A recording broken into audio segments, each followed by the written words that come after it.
Okay, in this presentation we are going to look at continuous random variables. So we have a continuous random variable x with a probability density function given as follows. Small fx of x, okay, small f of x, is 1/2 times the exponential of minus the absolute value of x, okay? So the exponential of the absolute value of x, okay?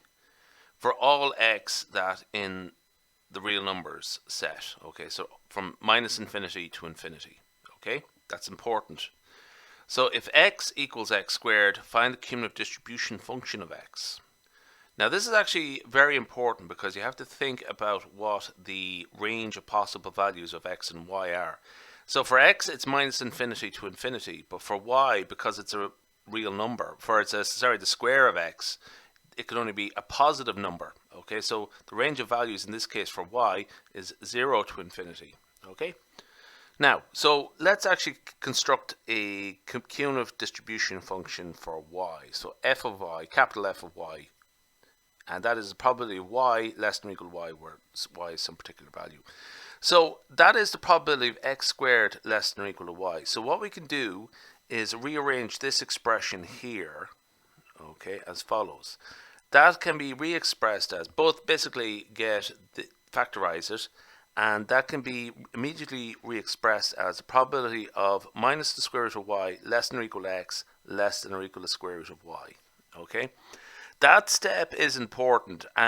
Just think about it a while. It actually makes sense, and hopefully this is fundamental mathematics to you that you would have learned in primary school but just have forgotten. That's a very straightforward step there. Okay, so just you can practice that in your head if you want.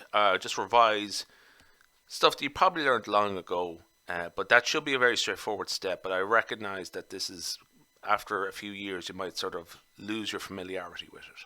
Anyway, so what we have here can be re-expressed as a definite integral. Okay, I just paused the video a second because I want to make an important clarification about even functions and how they can be simplified or modified or approached when dealing with definite integrals. Here what we have is a definite integral, and the upper and lower limits of the integration are minus a and plus a. Okay, here e of x is an even function, just to keep it simple. So essentially the definite integral from minus a to a of e of x dx, that can be rewritten as 2 times the definite integral from 0 to a of e of x dx. And that's what we're going to use here. Okay, so that's an important clarification. So this is what we just sort of stopped with before I paused. So essentially, using what I've just described there just a second ago, we can re-express the whole thing as follows. Okay, the integral from 0 to the square root of y of e to the minus x dx. Okay, so when we're dealing with the positive range of values, which wouldn't be 0 to the square root of y, the exponential of minus the absolute value of x is simply the exponential of minus x. Okay, so we can disregard the absolute value signs now when we're dealing with the positive numbers only. So we're ready to go. Essentially what we have now is a definite integral of e to the minus x dx, which we're going to evaluate with the upper and lower limit for as a definite integral of 0 and square root of y. So when we integrate e to the minus x, that's simply minus e to the minus x, and our limits are 0 and the square root of y. When we sort of sort that out, I just sort of skipped over a bit there. Hopefully this is straightforward enough stuff for you now. What we get there is an expression 1 minus e to the minus square root of y. Okay, so putting it all together, what we're asked for is a cumulative distribution function of y, and what we have to do is express it out properly and thoroughly as follows. So this is the answer that you're actually asked for.